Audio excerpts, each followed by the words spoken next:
10 minutes. Country singer J.D. Shelburne genuinely stands alone. It has that power. On 84 WHAS. WHAS. I ain't scared to work, that's how I was raised. Live by the Bible, taught and afraid. So my crops from the river meets the sky. I'm an F-A-R-M-B-O-Y. He's an F-A-R-M-B-O-Y farm boy. J.D. Shelburne. Hey, bud, welcome to the radio show. I appreciate you having me. How you doing, Terry? Well, I'm glad to have you on here. And first off, let me thank you for helping us with the WHAS Crusade for Children these last couple of years. Every year, man. That's dear and near to my heart. And I think they've already booked me for next year. I think it'll be my fourth year, man. Oh, good.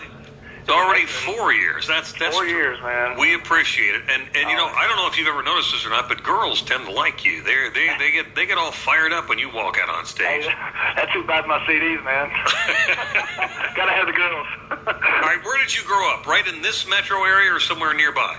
I grew up in a little town called Taylorsville, Kentucky, right outside Louisville, about 20 minutes. Mm-hmm. Lived there my whole life until college. In 2002, I moved to Lexington for about 5 years and went to UK. And did you get a degree in those 5 years, or were you just messing around? Man.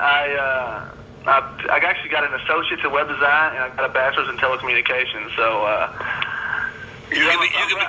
I'm really proud of my degree, for sure. Yeah, well, you could be doing my line of work there, too. Yeah, I'm not that good.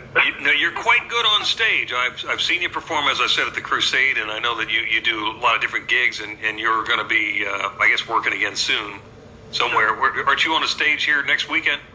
Yeah, I'm actually coming up in the area. I'm actually at the Jeffersonville River Stage on the 27th of July, and then the 28th I'm in Dayton with Jamie Johnson. And then we got the State Fair coming up, and then I do a St. Jude softball game every year with WMZ, and that's coming up August 11th. So I'm pretty slammed, man. The summer's been great for my band. I'm real grateful. And where are you in your career now? Do you have a stable situation with your band? You're comfortable with the guys you have, and you're moving forward with another project, or are you in flux? Man, I've had the same band off and on for quite a while. I mean, some, different guitar players and bass players go elsewhere, or they get picked up somewhere else or get sick. But, I have the same band pretty much every show. I mean, as long as they're paying gigs, they all show up, But, yeah, I've been very fortunate, man. Triangle Talent books me. I do a lot of booking myself. I have a couple agencies here in Nashville that book me, but I do have the same. I do a lot of acoustic shows, too. Acoustic shows are popular for clubs that really can't afford a high-priced band or what have you. But been blessed, man. I tell you, I've always taken about every gig that's ever been offered, from charity work to paying gigs. So I've been real fortunate. Give me an idea what it's like when you're moving away from Taylorsville, Kentucky, and into Nashville, where the competition is thick, and then there's a lot of people that sort of jump around, do different things there, trying to make it to the top of the pyramid. When I first moved down here, the first night I got here, I was really like just kind of scared. I mean, I was coming to a new city. I didn't know a soul here.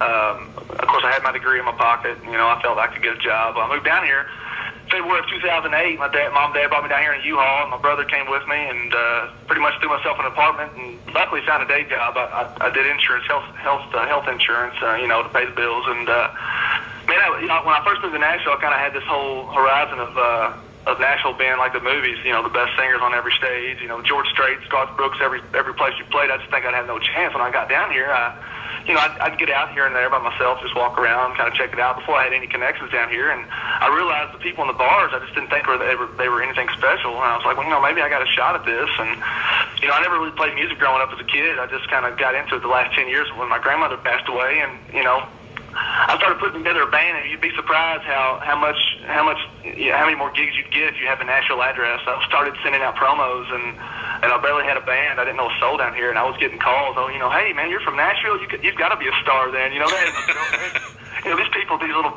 small town festivals just have no clue. But if you got a press pack that says Nashville, Tennessee on it, they think everybody's Garth Brooks. So that helps. Well, sure it does. But that's just good marketing, and that's part of it. Absolutely.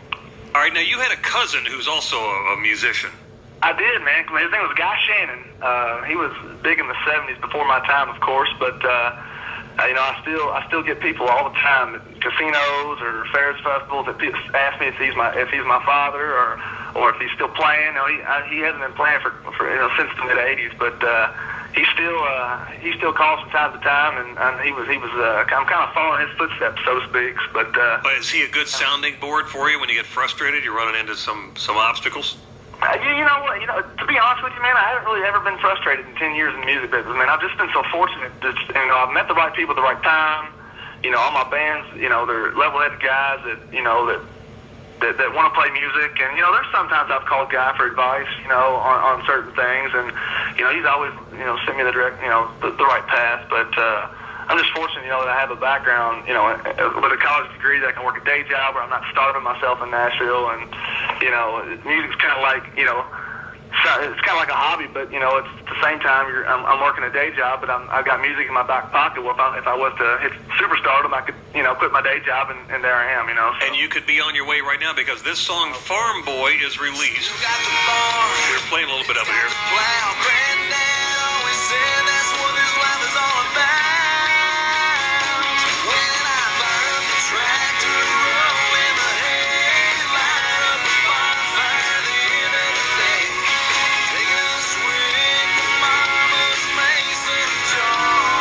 What is in Mama's mason jar, by the way, JD? Sweet tea, man. Sweet tea. Now that song is on a CD that's out now, and you're getting a lot of hits on that, aren't you?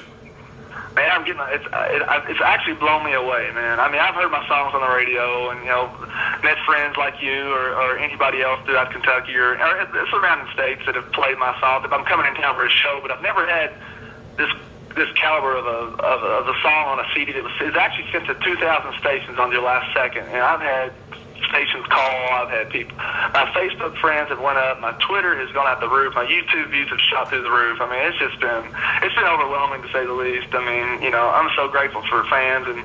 Well, you're on your way. You're the next Kenny Chesney, and then I want you to remember that you were on this show sometime. So. Oh yeah, no, you can play fiddle for me, dude. You can still come back to the crusade for children, no matter how big you get. Oh, absolutely, always. All right, people can find you on Twitter and Facebook, of course. They can, JDShelburne.com or Twitter at JDShelburne. I run all that myself.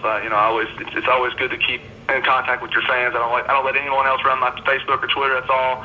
Come straight to my cell phone. So if there's any fans out there that want to know more about my career, music, want to come see the shows, it's all online. Check it out. All right, great to talk to you again, JD, and thanks again for the crusade help. Good luck with this song. I think it's going to be big for you, Farm Boy. Yeah, God bless you. All right, thank you, brother.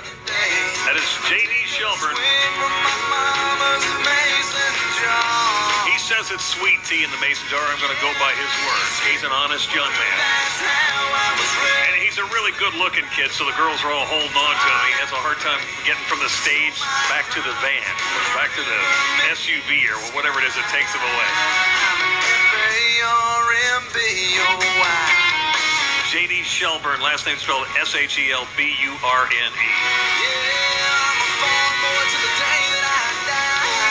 Back in a few here on 84 WHAS.